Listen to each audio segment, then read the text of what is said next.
कच्चे तेल का भाव पहुंच चुका है 4 महीनों के निचले स्तरों पर और 2026 में कच्चे तेल को लेकर क्या है अलग अलग ब्रोकरेज हाउसेस का आउटलुक, ये जान लीजिए, समझ लीजिए। पूजा हमारे साथ बताने को तैयार है सारी डिटेल्स। पूजा बताइए। बिल्कुल, ओवर सप्लाई कंसर्न के चलते अब कच्चा तेल 4 महीने के निचले स्तर पर है। 64-65 के पास इस वक्त देखिए ब्रेंट क्रूड कारोबार कर रहा है और इस हफ्ते अगर देखें तो ब्रेंट क्रूड का भाव करीब 7 से 8% की गिरावट यहां पर देखने को मिली है। 22 जून के बाद सबसे कमजोर हफ्ता रहा है ये कच्चे तेल के लिए। और इस साल अगर इस पूरे साल में देखें तो क्रूड का भाव करीब 14% नीचे आ चुका है।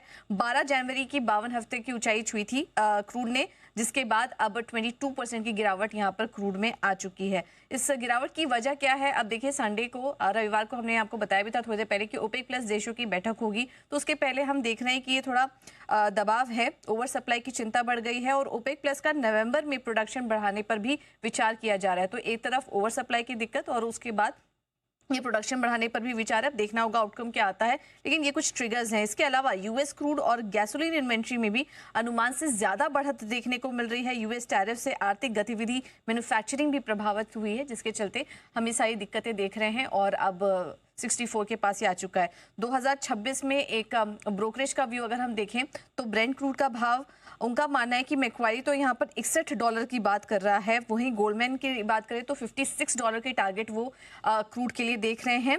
हालांकि HSBC की बात करें तो यहाँ पर $65 के टारगेट्स उनके तरफ से आ रहे हैं, लेकिन कंसेंसस यही है कि 65 से $66 के पास यहाँ पर कच्चा तेल रह सकता है। वहीं WTI क्रूड का आउटलुक मैक्वारी के मुताबिक $57 और मोतीलाल ओसवाल के मुताबिक तो $60 से $55 के बीच WTI क्रूड यहाँ पर आ सकता है। तो ये कुछ व्यूज निकल कर आए हैं, कमजोरी सभी एक्सपेक्ट कर रहे हैं। अब देखना होगा, बड़ा ट्रिगर तो यही है कि रविवार को जो बैठक होगी उसमें क्या कुछ फैसला निकल कर आता है।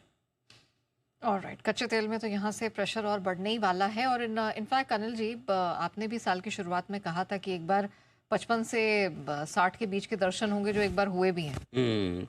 नहीं, व्यू तो कमजोरी की तरफ ही है, इसमें कोई डाउट ही नहीं। कोई ऐसे बड़ी मजबूती वाले तो दूर दूर तक स्कोप है नहीं। और स्पेशली जब रशिया यूक्रेन के बीच में युद्ध चल रहा हो और 3 साल से चल रहा हो इजराइल वगैरह, उसके बावजूद कच्चा तेल ऊपर टिक नहीं पा रहा। प्रोडक्शन बढ़ाने के सारे मौके ढूंढते ओपेक वाले देश के, कैसे कैसे तेल बना के बेचे। सबको ये लगता है कि अच्छा, तीसरा क्या है, अभी ग्लोबली है ना, ये ग्लोबल वार्मिंग और क्लाइमेट चेंज के चक्कर में है ना, सबको अब ऑल्टरनेट एनर्जी चाहिए। सबको सस्ती एनर्जी चाहिए, ऑल्टरनेट। ये तो क्या है, सब धुआं निकालने वाली, सबसे ज़्यादा पोल्यूशन वाली है। तो सबको लगता है कि रिन्यूएबल एनर्जी हो, सोलर हो, विंड हो, और इवेंचुअली हाइड्रो एनर्जी में जो जाने की तैयारी चल रही है, जो सस्ती भी होती है और क्लीन भी होती है। तो इसलिए इनको भविष्य थोड़ा डगमगाता हुआ दिख रहा है। यही वजह है कि किसी भी खबर पर कच्चा तेल बढ़ता नहीं, पिटा ही जाता है। ये आपके लिए पूरा का पूरा आउटलुक इस वक्त कच्चे तेल का होता हुआ दिख रहा है।